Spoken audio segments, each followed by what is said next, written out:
خواتین حضرات، infection control society آپ کے آگاہی کے لیے، آپ کے انفارمیشن کے لیے، آپ کو بیماریوں سے بچانے کے لیے، آپ کے معاشی حالت کو بہتر رکھنے کے لیے اور غربت کے مسائل کو ختم کرنے کے لیے ایسے مضامین آپ کی خدمت میں پیش کرتی ہے جس کے ذریعے آپ بیماریوں سے بچ سکتے ہیں اور اپنی صحت کو بہتر رکھ سکتے ہیں۔ ہم پیراسائٹس کے بارے میں بتا رہے تھے۔ ہم پیراسائٹس کا آپ کو بتاتے ہیں ٹینیا سولیم اور ٹینیا سجینیٹا، جس کو ٹینیاسس کہا جاتا ہے۔ ٹینیاسس کہا جاتا ہے یہ سسٹوٹ کی بیماری جو ہے وہ پوری دنیا کے اندر ڈسٹریبیوٹڈ ہے اور ڈیولپنگ کنٹریز میں اس کا انفیکشن بہت زیادہ ہوتا ہے۔ انفیکشن ریٹ جو ہے نا 1 پر 1000 یعنی کہ نارتھ امریکہ میں، اور 10% ان تھرڈ ورلڈ، 10% یعنی کہ تھرڈ ورلڈ کے اندر اس کا انفیکشن زیادہ ہے۔ پورک کا جہاں پر استعمال ہوتا ہے وہاں پر ٹینیا سولیم جو ہے وہ انفیکشن کاز کرتا ہے۔ ٹینیا سولیم جو ہے اس کی مارفولوجی ہم بتائیں گے، یہ 4 سے 6 میٹر تک لمبا ہو سکتا ہے، 4 سے 6 میٹر لمبا ہو سکتا ہے، اور اس کا جو تھکنیس ہے وہ 12 ملی میٹر براڈ، یعنی کہ اس کا جو بریتھ ہے وہ 12 ملی میٹر یعنی 1 سینٹی میٹر سے زیادہ بھی ہو سکتی ہے۔ اس کا جو ہیڈ ہے وہ اسکولیسس جو ہیڈ ہے وہ 4 سکر اس کے اوپر لگے ہوتے ہیں جس کے ذریعے یہ نیوٹریشن سک کرتا ہے۔ اس کے بعد نیک ہوتی ہے، پھر لانگ فلیٹ باڈی ہوتی ہے جس میں سیورل 100 سیگمنٹس ہوتے ہیں جس کو پروگلوٹڈ کہتے ہیں۔ یہ سیگمنٹ جو ہے وہ تقریباً 18 to 6 ملی میٹر سائز ہوتا ہے۔ اس کے اندر ایک برانچ یوٹرس ہوتی ہے جو 15 to 30 برانچز ہوتی ہیں۔ ایگ جو کا سائز جو ہے اس کا 35 to 45 مائکرو میٹر ہوتا ہے، اور ریڈش براؤن ورم ہوتا ہے، اور پیریفرل اور ریڈیل اسٹرائیشنز اس کے پر موجود ہوتی ہیں۔ اس کے اندر جو ہے اس کے ایگس ہوتے ہیں، جو ایگ میں جو ہے اس کے ایمبریو موجود ہوتے ہیں جس کے 3 ہوکلیٹس ہوتے ہیں۔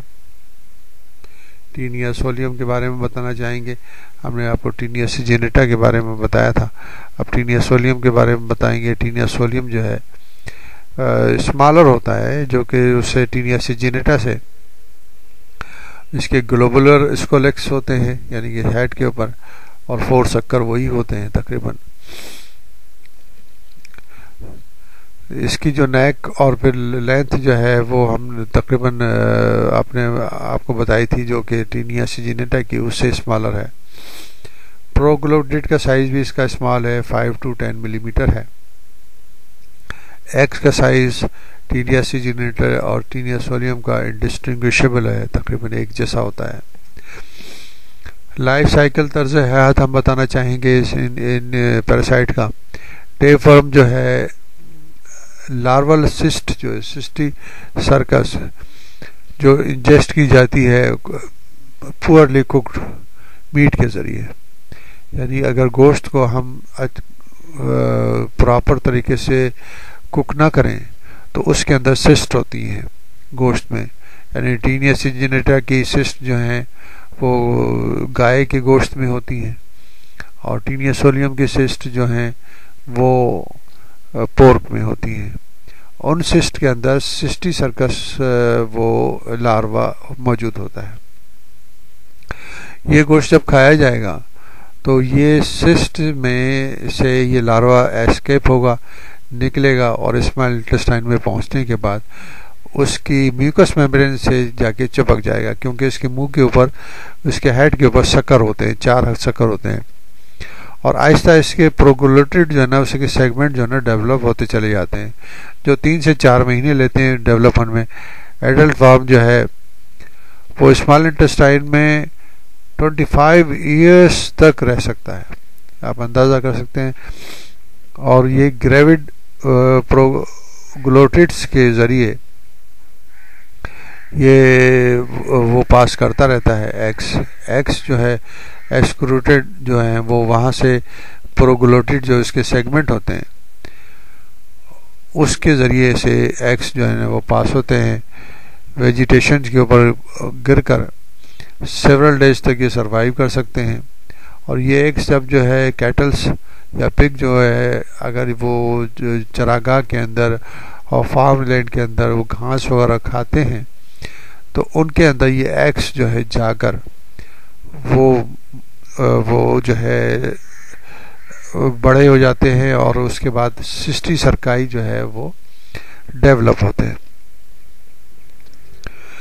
اور یہ سسٹی سرکائی ڈیولپ ہونے کے بعد الٹیمیٹلی یہ جو ہے پھر اس کے میٹ کے اندر گوشت کے اندر پہنچ جاتے ہیں گائے کے یا سور کے اور وہاں پر جا کے سسٹ فارم کرتے ہیں.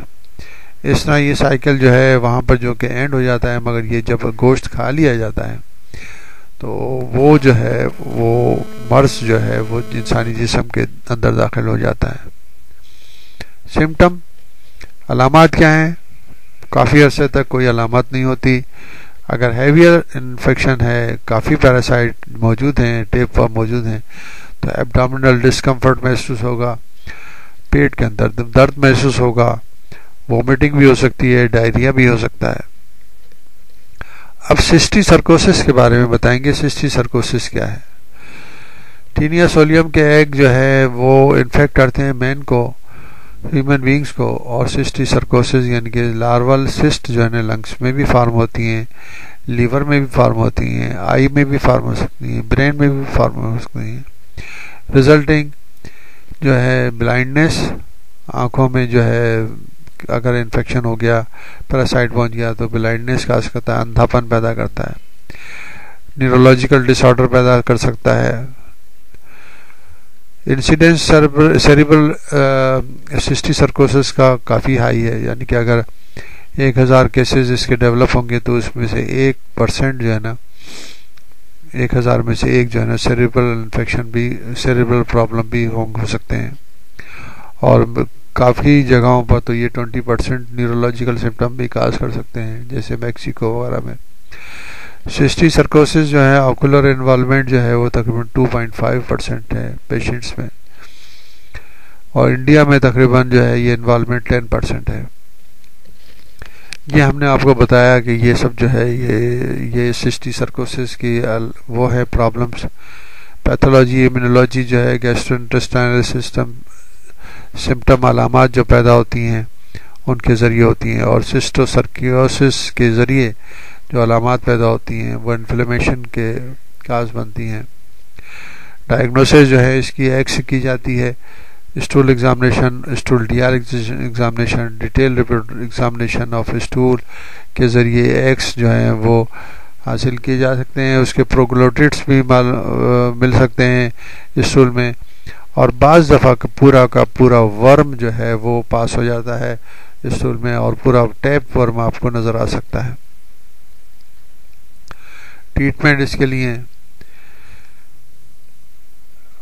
اسپیسیفک دوائیں ہیں جو کہ استعمال کی جا سکتی ہیں, مگر سب سے بہتر طریقہ ہم آپ کو یہی بتائیں گے کہ انفیکشن کو کنٹرول کرنے کے لیے, پیراسائٹک ڈیزیز کو کنٹرول کرنے کے لیے اس کے سائیکل کا آپ کو معلوم ہونا چاہیے.